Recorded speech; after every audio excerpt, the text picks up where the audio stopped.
Hi guys, welcome back to the podcast. I've been meaning to watch that. I'm your host Monica. We're back again. New week, new topic, new guest like we do every single week. And this week's guest is a returning guest, someone that I have been looking forward to talking to for so long. He is someone who is funny, knowledgeable, hilarious, charismatic. You've definitely seen him on TikTok. You've probably seen him on Instagram. All his links will be down in the description down below. Go and follow him. Check him out. He's blowing up right now. I want you guys to please put your hands together for Jurgen.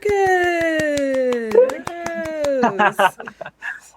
Thank you so much. I'm so happy to be back. Yes, I'm so glad you're back. Guys, today we're going to be talking about the 97th Academy Awards because the day we're recording it is the day after it happened, so it's fresh in our minds, everything that happened, we remember it. So we're just going to go ahead and dive right in. First and foremost, I do want to say, I think that Conan O'Brien did a really good job hosting the award show. So good. Yeah, because he's funny, he's charismatic, he doesn't take himself too seriously, and he's different from, other guests, because I feel like Jimmy Kimmel is kind of he gives a little douchebag energy, just slightly. But Conan O'Brien is a comedian, so he did a really good job, in my opinion. Yeah, I totally agree. I was so entertained by him. He had so many good jokes. Yeah. I absolutely loved having him do it. I hope he does it again next year. Yeah, I do think that having him and a lot of the presenters at the awards show, they're they didn't go too long with the little talking before presenting the awards. And I feel they were very just genuine. It's just the flow of it was a lot better than it was last year. So it helped the ceremony be a bit more balanced, Yeah, 100%. Yeah, I would totally agree with that. Yeah. And I love them including Adam Sandler because Adam Sandler's hilarious, and him with the bit with his clothes and everything. I love that. And I like when Ben Stiller was presenting production design, and he literally had to jump onto the stage. That was so good. That was so funny. It reminded me a little bit of the Sabrina Carpenter performance that we saw, I think at the last award show. Grammys. With the callback to physical comedy. I love that. It was so funny. Yeah, it's fun when you see the award shows not take themselves too seriously, and they just kind of roll with it, have a little bit of fun, because that's what you want to see. Yeah, 100%. Unless you roll with it too far and too long, somebody did last night. Which I'm sure we'll get into that. Yes, we will. So I do want to get into the winners, because as I was watching the award show, in my mind, I was thinking it was either going to be Conclave or The Brutalist that was going to sweep, because I feel like those are some favorites. So I did want to get your opinion, which movie did you think was going to absolutely sweep the Academy Awards, and were you surprised by the end result of the ceremony? I will say I was surprised a lot. I think this award season in particular, there's been so much back and forth. Coming out of Cannes, Anora had the Palme d'Or, so they were kind of riding the initial wave of the award season, and then The Brutalist came out, and then Conclave came out, and I feel just there were so many moments where the spotlight sort of shifted, and then obviously The Substance came out. So this year in particular, we just had so many great films, and I feel the spotlight kind of jumped around for so many different movies up until literally last night. When we were looking at the Directors Award and the Screen Actors Award and just all the other award shows that were happening the last few weeks, so many different films were getting nominated for so many different things that it just kind of became a free-for-all. By the time the Oscars rolled around, we didn't really know who was going to get what. I do think that there were some for sure locks. I think everyone expected Kieran Culkin to win for Best Supporting Actor. I feel the only other contender for that particular category might have been Jeremy Strong for The Apprentice. I feel a lot of people really wanted him to win for that. But ultimately, I feel Kieran was such a lock. But I was really, really pleasantly surprised, but totally surprised when Mikey Madison took it for Anora. I for sure thought Demi was going to take that for The Substance. Yes, and I know that online a lot of people are making the connection between Mikey Madison winning Best Actress and then it being a reflection of The Substance. And I think that just points out to how timely the movie is, because I think when Coralie I don't know say her last name, but like the director, when she was like coming up with the concept for the substance, she came up with the concept I think a couple years ago, maybe 5 years ago. I'll have to like check that and see. But I think that because the substance is so timely and like it doesn't matter when you make it, it's always relevant. To see it happen Right. in real time just goes to show just how poignant the film is, and 100%. it does make me a little disappointed that she didn't win. I know. I mean, I feel like, I was having this conversation earlier where I feel like we always get trapped in this place between like two outcomes where, like, for example, we saw it last or the year before last in 2022 with Jamie Lee Curtis when she took Best Supporting Actress over Stephanie Hsu, Yeah. which like we were all up in arms over that. We were like, why would, Stephanie Hsu not get it? She was the clear winner there for the same film. And then it, brings us to that conversation about legacy for these older actors who have been in the industry for however long, and they haven't been awarded or given their, proper accolades. So then we're always kind of trapped between this, like, okay, with Demi Moore, of course we wanted to give her an Oscar because she hasn't gotten one, and also because her performance in The Substance was exceptional, and the film itself was, very masterful and, like you said, very timely and poignant. And honestly, I think it's a classic going forward. This will stand the test of time, that film in particular. But then you have, if she did win, we would have been like, oh, well, now we're looking at like the young woman who's winning and everybody's kind of just leaning towards the other side. So you can't really win. It's either a legacy win or, you want to throw it to the young people like Timothée Chalamet, who might deserve it over the other people. But now we're like playing this game of, okay, did they win it because they've been in the industry for this long, or did they win it because they deserved it for their performance? Yeah, I do see what you're saying, and I do agree. I do want to make a point because I've seen people talking about like Mikey Madison and Demi Moore's performance and kind of comparing the two, and I feel like they both deserve a win in their own right. Right. I feel Totally. like, and like Demi Moore, when she first started out, she wasn't taken seriously as an actress. So for her to be in The Substance and to be like going on this kind of like awards tour is a little bit of like a redemption, or kind of like, she's finally getting what she deserves because she worked for such a long time and she had a lull in her career like many older actresses do. So for her to like kind of like not re-enter, but for her to have this role in The Substance and for her to have this amazing run during award season, I feel like that in of itself is a great way to celebrate her legacy and how wonderful she's done. And you are right, the Oscars do tend to award people because of legacy, because like this person's been acting a long time, they're beloved, they're in a film that is nominated for an award, let's just give them the award anyway, because like how likely is it that we're going to see them again? And usually that passes up on the younger actor, because I know that happened to Daniel Kaluuya when he was nominated for Get Out, but it was Gary Olson who won. And then that also happened, like you said, with Jamie Lee Curtis and Stephanie Hsu, because it's about legacy. And I'm actually glad that Mikey Madison won because it's something that's different. It kind of shakes it up a bit. And she does deserve the win because she did great in Anora. To be honest, like, Anora wasn't my favorite film, but she did a good job. Like, she really was giving her all in that performance. So it's not like she won it because she's like young and hot. She won it because she really did deserve it. Yeah, I mean, like, we could do a whole other episode just talking about that performance, because when I saw Anora, I think I saw what everybody who loved it kind of saw in her performance, where like there were so many different nuances to it, like, and she has all these different angles and edges to her character.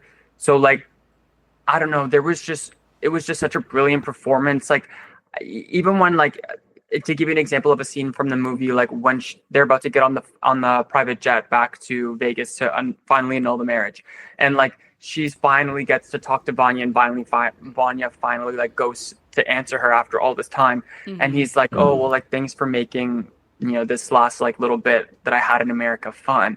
And she immediately like goes back to her like work voice, like her customer service voice. She's like, oh yeah, you had fun, because like that shows us now that this is back to being what the relationship started as, which was purely transactional, where like the fantasy's over. The fantasy was never real. So like there were just little things, even in moments where she switches up her own like vocality and her dialogue, that like it just I can't praise her performance enough for that. And you know, like we see how soft spoken she is when she gave that speech. Like she's such a prim and proper, polite young woman. And Hmm. like obviously Annie is not like Yeah. in the movie. So just to see that juxtaposition and then to hear things like how the first 6 minutes of that movie, like the opening scene where they're in the club, like that's all improv. Like that was all improvised. Yeah. You know, and for it to feel as real as it did, like it takes a really talented actress to pull that off. So you know, I honestly can't sing her praises enough. I'm glad she won as well. Yeah, I think that the impact that Anora's sweep had on the Oscars is something that's very interesting. I want to get your take on it. Like, what do you feel like this sweep is going to have in terms of like the film industry or like future productions, especially in independent film, because they did shout out independent film a lot when they won their awards. You know what? I'm so glad you asked that because I feel like this is really going to make a huge shift in the industry because up until now, like we have been living honestly in like kind of a depressing time when it comes to film because it's on major blockbusters, studio IP regurgitation, reboots. Like it's been really tough. And like Mm-hmm. for an independent film that was made with like a crew of 40 people with such a low budget, like for something like that to sweep the Oscars, I think is going to give a lot of faith not only to filmmakers and to audiences, but also to distributors and studios to see, okay, like movies like this can succeed and can be great. And maybe we should start, you know, shedding some of the spotlight over to those sorts of projects. I think it's really, really a big deal. And I think that honestly, this is going to be a new start for independent cinema going forward in the industry. Yeah, I agree with you on that because independent film is such an amazing just sector of cinema in general because you see all of these filmmakers who have these amazing ideas and being able to work with people like Neon or like Black Bear or like A24 to put these films onto the big screen is such a huge like uphill battle, but being able to put it on the big screen, people watch it, people receive it well, and then like win and do so well at the Academy Awards has to inspire like other people to like come and present their art or like chase their dreams or like pursue independent film more because even with like certain actors they prefer like bigger budget movies because obviously like the check and like you get the press tour and like it's kind of Yeah. like a guaranteed success, and with independent films it's kind of like it's it's not really 100% that it will do well because you have to find a distributor, you have to be able to see the movie in the cinema, it has to do well in the cinema in fact, and sometimes like an independent movie it doesn't have that wide of a release. Sometimes an independent movie it has a wide release but it's not even like getting that much awards recognition, like with what happened with Queer this year, and then Oof. Yeah. subsequently like yeah, and then Daniel Craig dropping out of Sergeant Rock, I think, because Luca Guadagnino he was slated as the director for that.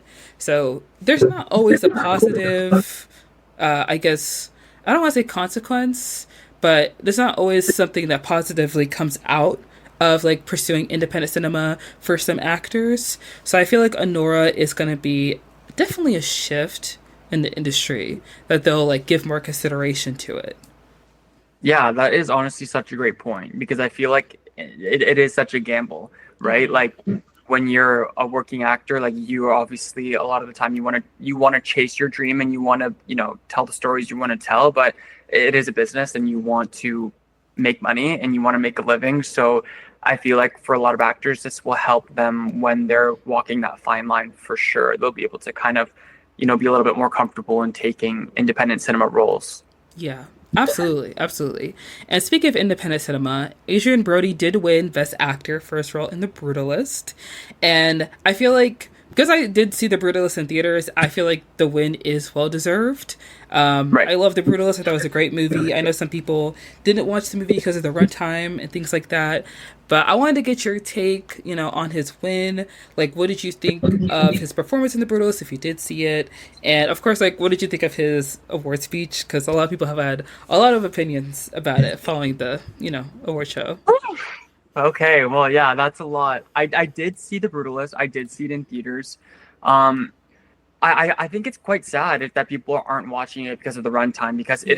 it's a great film and I have a lot of respect for Brady Corbet who really wanted to make a great American epic, and I think that he succeeded. Mm-hmm. It truly is a phenomenal film, and like, news has come out that he hasn't really made a profit on it, which that is insane to me. However, obviously he's getting a lot of acclaim for it. He's been nominated for however many Oscars, and people are now realizing that he's a juggernaut of a filmmaker. So I'm really excited to see what he does next in particular. And he seems like such a sweet and genuine and down to earth guy as well. So I'm happy for him for the film's success. I think it is a tremendous piece of cinema, and I do think that we will be revisiting that for many years to come. I honestly, I think it's a great story, about oppression and just about the system, and kind of like Anora, like the fallacy of the American dream, and just like how we think, the country can be something that it's really not. Mm-hmm. Adrian Brody is an incredible actor. Like, that can't be argued, I don't think. I mean, he does an exceptional job in this movie. I do think that there's like a little bit of a gray area here for a few reasons. The first being that his performance in The Brutalist and like this character is very similar to his character and his performance in The Pianist, which is the last film that he won for, I think 10 years ago, 11 years ago. So that to me already, I'm like, okay, I think you are an exceptional actor, but we're not serving up something completely different here. Obviously there was all that controversy around, the use of AI.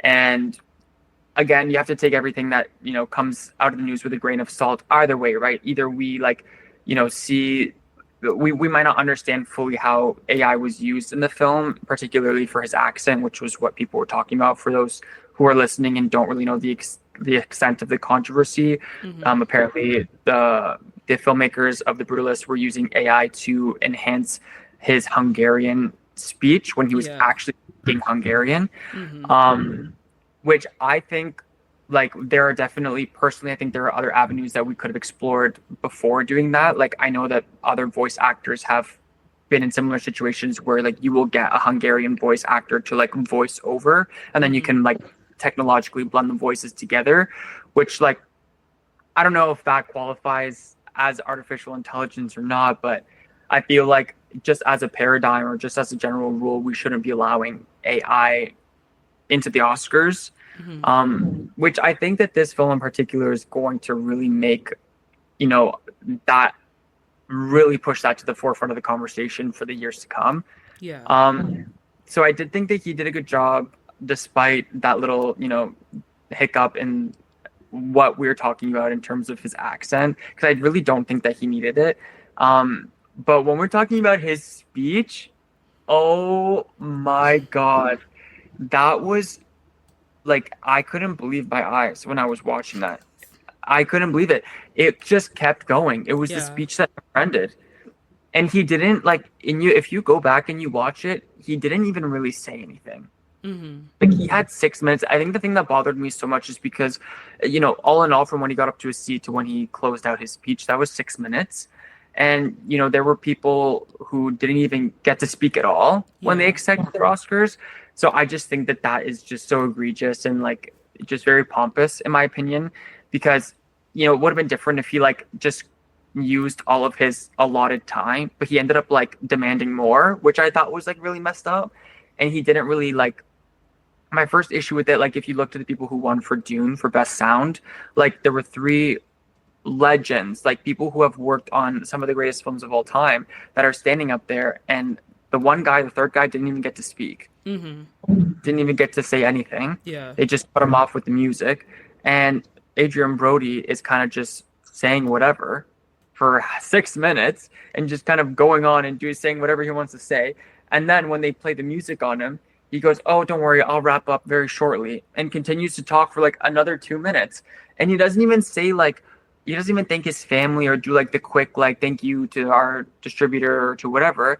He starts talking about, like, some of the most controversial topics of our society. He starts talking about racism and systematic oppression and anti-Semitism, but he, like, doesn't even say anything of substance with it. Like, he just drops these buzzwords and it's like, let's rebuild together. Racism bad. Like, if, when we're looking at, for example, the people who won for No More, or I think it's called No More Land, or the one No about Other Land. Yes, that's right. That like what an incredible speech. What a great use of your platform, to Mm-hmm. talk about what's going on in the world. Whereas like, you're providing real life examples and you're making things personal. And I think Adrian Brody with 6 minutes, you didn't even spend 30 seconds to do the same thing. Yeah. I just thought it was honestly like a bit much and a bit disrespectful. Yes. I do have to say about the use of AI in The Brutalist, you are right. They did use it to like clean up the Hungarian accents or like when they spoke Hungarian. And personally, I feel like it was not needed. Yeah, If his Hungarian is rough, just let it be rough. Like, it doesn't have to be 100%. perfect.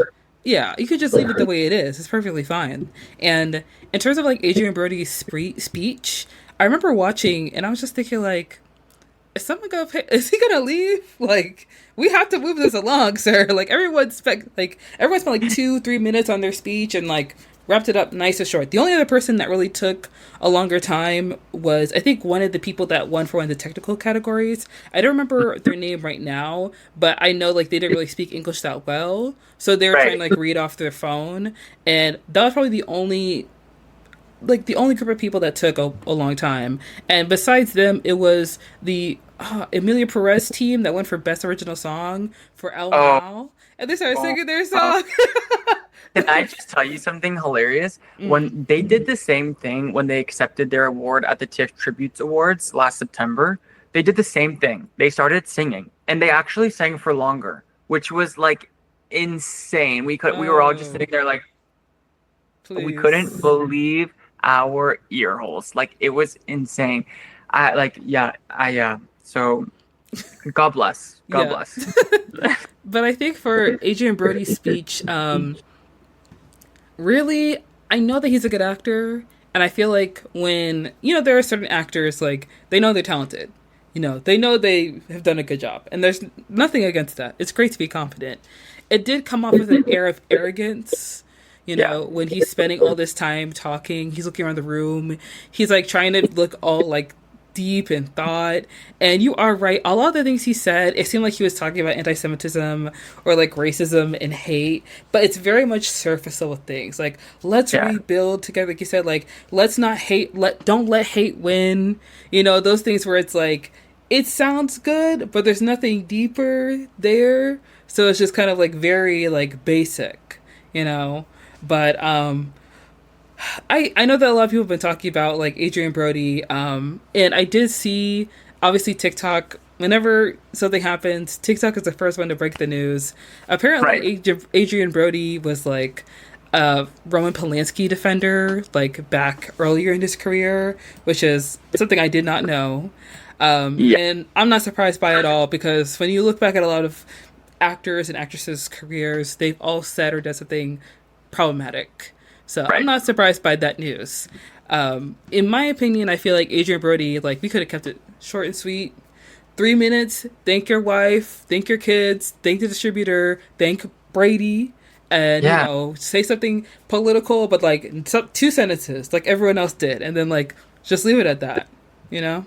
Yeah, like when we look at Sean Baker's speech, Sean Baker had one of the best speeches of not just the night, but honestly the last maybe few years because Mm-hmm. he brought up something super important, which is like the fact that movie theaters are essentially going out of business. Yeah. And like that if we keep going down the route of streaming and making movies for streaming, we will no longer have theaters. And that is the beating heart of this entire industry. Mm-hmm. And he did that very quickly. He didn't go on a 6 minute rant about arguably one of the most important things that we could be talking about in that room. Whereas Adrian Brody did the complete opposite. He took 6 minutes to say essentially nothing. Mm-hmm. Yeah. And I do love that Sean Baker, at every time he made a speech, it was like best editing, and then I think it was also best director, and obviously best picture. I don't remember the first one that he had won. I think it may have been screenplay. Yeah, it was Yes. I'm not sure if it was original or adapted, but it did. original. It was original. Okay, best original Yeah. screenplay. At every single time he went up there to like win an award, take an award, he talked about like sex workers. He did talk about like cinemas. He talked about independent, movies. Like every moment he got the chance to say something that was meaningful and impactful, which I think is great because in comparison to like the Amelia Perez I guess, campaign or team.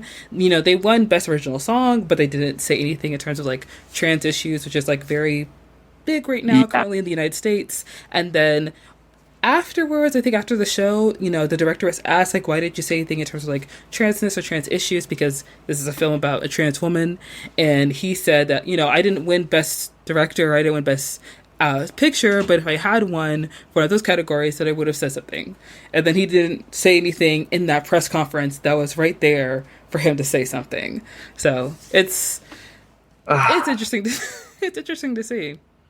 That's tough because their whole team they can't get any wins this award season. They're getting dragged left and right. But Yeah. you know what? Like on one hand, I do see that obviously you want to save your big speech for, when you win Best Director, Best Picture, and that's when you want to bring up all of your, big things. But yeah, like you said, you're at this press conference and you have the opportunity. Someone just asked you, why didn't you bring it up? Why not, have that be your moment to bring up the issues that you were going to bring up in your acceptance speech? Yeah, exactly. I did want to ask you, in terms of the wins, were there any snubs or any disappointments that you felt during the award show? Like anybody who won that you didn't want to win, or like anyone who won where it was like, I mean, I'm happy about this, but I would have rather they won something else, you know? There were a few that I was like pleasantly surprised, like I said, with Mikey Madison, with Anora. I did think that A Real Pain was going to take original screenplay Yeah. because I thought that that was an exceptional screenplay. Like, to me, I thought that was going to be the one that took it. Like I Mm-hmm. said, I'm happy that Anora won. It's such a deserving film, but I did think that they were going to take original screenplay of Jesse Eisenberg. The other one that I wish took home an award that they didn't was I wanted Conclave to take original score. Yes. I didn't think the Brutalist score, like maybe I just didn't resonate with it the way that others have, because I have seen other creators and other critics talk about, how magnificent the score is for the Brutalist, and like, maybe I just didn't interpret it the way that they have. But Yeah. I for sure thought that Conclave was the Gonna better get one. it. It's just such like the music makes it, their performances make it like Yes. it's such a quiet thriller, and for a movie where there's like literally barely any screaming or like anyone like speaking less than a whisper, for you to be like on the edge of your seat like that, that's a combination of the performances and of the score. Yeah. And the score was very, very essential in making that movie as much of a thriller as it was. So I really thought that they were going to take that, to be honest. um but yeah, I'm glad that Dune Part 2 took Best Visual Effects. However, if Anora wasn't going to win, and if I was the Academy, I honestly wish that Dune Part 2 would have taken Best Picture. Right. Yeah. I do wish that Dune, it's very like, I don't know why Dune doesn't get that many nominations. Like for the first Dune film, it didn't get that many nominations for the Academy Awards, even though it is probably like one of the best sci-fi films to come out. And then Dune Part 2 is the same thing. And I'm scratching my head at it because why? Why is it? Like, I don't understand what's up with the Academy voters. Like, I get it. You don't like superhero movies. You don't like comedies. You don't like horror. You guys don't like anything fun. But with Yeah, Dune, I feel like it's an exception. No? they just hate genre. Like Mm, they hate genre. They science fiction, horror, fantasy. Like I feel like the only one outlier was Lord of the Rings: Return of the King. That one yeah. like swept the Oscars, obviously. But if we're using that as an example, like technically that was the third of the trilogy. So Mm, maybe Dune Messiah is going to be the one that sweeps. maybe. But I do think that, you know, and also we saw in all over Twitter, people out of the Academy were talking about how they couldn't even make it through the first Dune, so they didn't bother watching the Yeah. second one, which is to me like that's a farce. You're a member of the Academy, you should be watching all the films that are nominated, especially if it's Hmm. nominated for Best Picture, right? So like if you're not watching the movies, you shouldn't be part of the Academy, in my opinion. Yeah, and it's tough because I agree with you on that statement. Like, Academy voters should be watching, like, all or most of the films are nominated, but then again, as I've like done this, I've looked into like like the process of like getting your film nominated is like inviting people to someone's house to watch the film, doing the dinners, like all that stuff, and it's definitely a process that goes into getting to the Academy Awards. Like with Nickel Boys, that's a film I really loved, and I was disappointed that it was like didn't get as many nominations as I feel like it should have at the Academy Awards. But Mhm. I'm sure Nickel Boys did not have the same budget to like do this Oscar run in the same way that, Conclave had that budget, or like any of the like other films had the same like budget or like resources, to like invite Oscar voters to like someone's house, like screen the movie for them personally and have them like meet the stars and like all this other stuff. Like me personally, I wish Nickel Boys won cinematography. I'm not upset that The Brutalist won cinematography because The Brutalist cinematography was outstanding, but Nickel Boys is so unique because the director, he like put cameras on the boys so that you Yeah. could watch the movie from their point of view and you could see like what they were experiencing, what they were going through. And because the film is kind of centered around a case that's still like unsolved, I feel like because of that material, it makes such a good, you know I guess like such a good pick, to be like an Oscar darling or an indie darling. And, like we were saying before, I'm very glad that Anora did well, and I'm glad that independent cinema did well at the Oscars. But I look at Anora and I look at Nickel Boys, and there's like a clear difference. Right. Like Nickel Boys is such a poignant film that has a great story, and then Anora is a really amazing film, and I loved it. And I feel like it's very similar to like Uncut Gems, where it has like the music, the very high like intensity, like editing and action and the plot. And obviously they're two different films, but they're both independent, but they both have different trajectories during award season. So I feel like during this award season or this award show, I felt a little like I felt sad that Nickel Boys was not as it didn't get as much shine. The same with like Sing Sing. I wish they had gotten more attention, but Yeah, I think both of those should have gotten a lot more attention. Honestly, I wish that Coleman Domingo won for Best Actor, to be uh, honest, for Sing Sing. I'm like waiting for the day that man gets his flowers because yeah, I think he's so incredible and such a marvelous performer. yeah, And he just like keeps getting snub after snub. Like he really deserved it for Sing Sing. And I think that's a very powerful film. Same with Nickel Boys. I think Nickel Boys, just like you said, was like such an innovative idea where to like have body cams on the actors, like who has done that before? That should have been like 100% a lock for cinematography.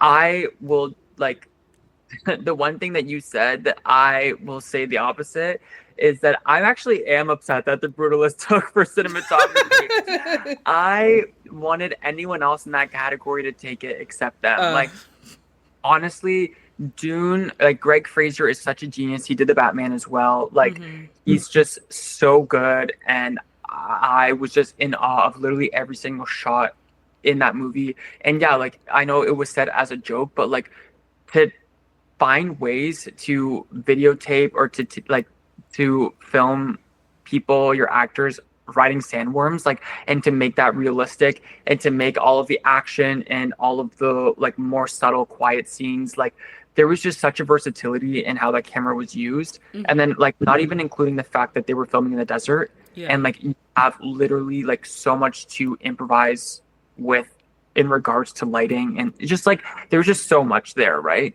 And if Nickel Boys wasn't going to take it, I wish Dune had, or I wish Nosferatu had. Nosferatu had incredible cinematography as well. yeah, Like there were so many awesome shots in that, especially since it's kind of like a reimagining of the original, and a real classic of the industry and of the craft. I think they did such a really good job in with like certain shots that were a nod to the original Nosferatu, and like they said it completely perfectly when they were introducing each of the films, but like to really bring something new to something that already existed while still paying a proper homage to the original. I yeah. think like honestly, I think everybody else deserved it more than the Brutalist, to be honest, in that one. I'm not going to disagree with you on that. And in the same vein of like, this win probably shouldn't have got it. As much as I love Zoe Saldana, I feel like for I feel like, you know, okay, I'm gonna be nice when I say this because I feel like Zoe Saldana is a very nice person. You know, she's a Yes. hardworking person. I see her in a lot of things. She is Uh-huh. clearly like putting in the work. Amelia Perez like was not my favorite movie. I honestly couldn't really get through the movie because like some of the things weren't working. Like the lead actress, she cannot sing, and I immediately was like, "I'm sorry, this is a musical or opera. Like your lead has to be able to sing." You know, Hmm. so I'm out of here. But with like all the controversy surrounding Amelia Perez, I understand why Netflix shifted. And they're like, listen, let's just push Zoe Saldana to the front and hope she gets this award. So at least Right. one person in this cast gets something, you know, because Netflix put too much money behind that award campaign to come out with nothing, you know. Right. So I'm happy that she won it. I think Zoe Saldana is a hardworking actress, and I think that she is like, I think that she, you know, does what she does well. But for Amelia Perez, I wish it was not. I wish she didn't get the role. I wish she didn't get the award for this role. You know, I think this happens a lot in the award shows. Like they give awards to actors because they've, like I said before, they've been doing this for a long time, and like you know, you're getting this nomination. It's kind of like this strange thing where it's like, hey, we don't know if you're gonna be back here next year or in 3 years, so here you go, Yeah. take this. You know, it's the same thing with Joaquin Phoenix. He got it for the Joker, you know, the Academy Award. And in my opinion, he could have got it for literally any other performance. Any other one. Because almost every movie he's in is like an Academy Award nomination. Like, it is deserving of that. So for the Joker, it was like, why this one? So for Amelia Perez, it was very much like, why?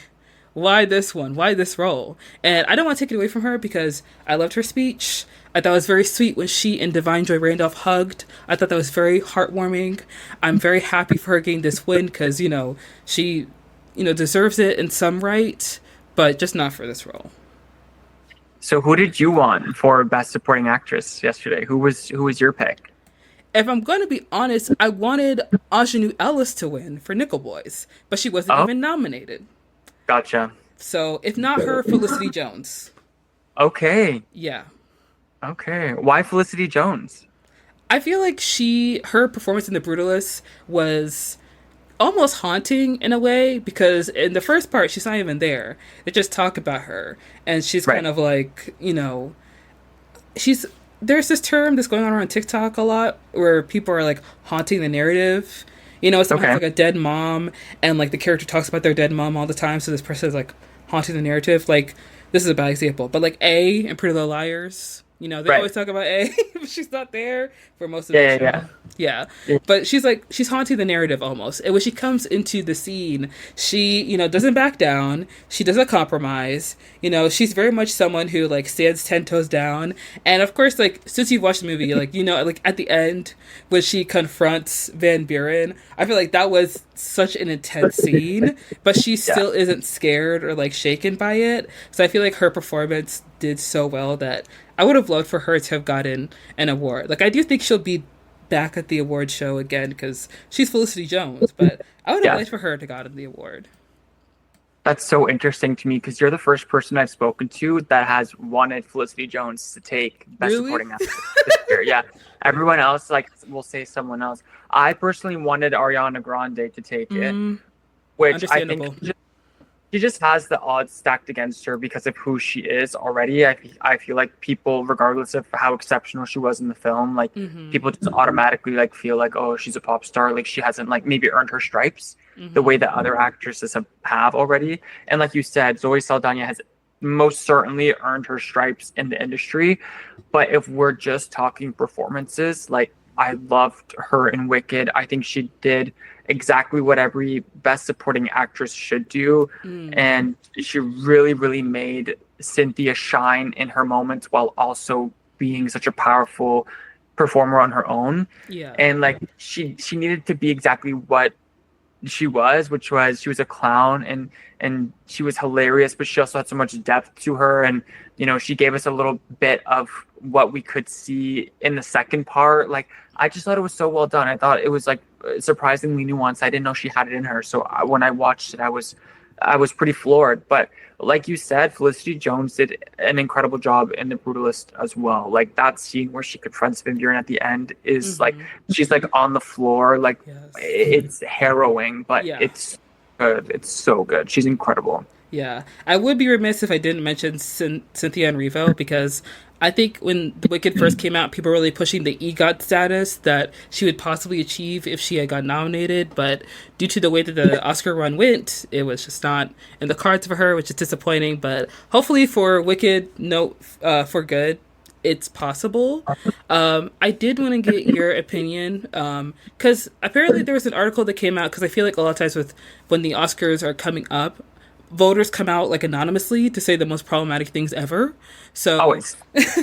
there was one voter or a couple voters I think that said that they didn't vote for her because they felt like she was too old to play Elphaba because Elphaba is 2021 in the musical, so to speak, like in the writing.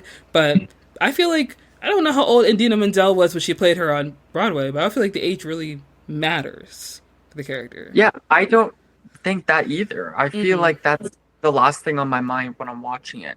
Like, yeah, I mean, how many shows have we watched where the cast is like clearly like too old to be in high school or university? Like, that doesn't matter to me personally. I think she did such a good job in that movie as well. Like, we were honestly spoiled this year. Like, with performances, people brought their A game, and like, I'm just happy that most people were nominated, who deserved it. Obviously, there are a few snubs this year. Yeah. Like Margaret Qualley, for example, it's a really good example of who I thought was snubbed for Best Supporting.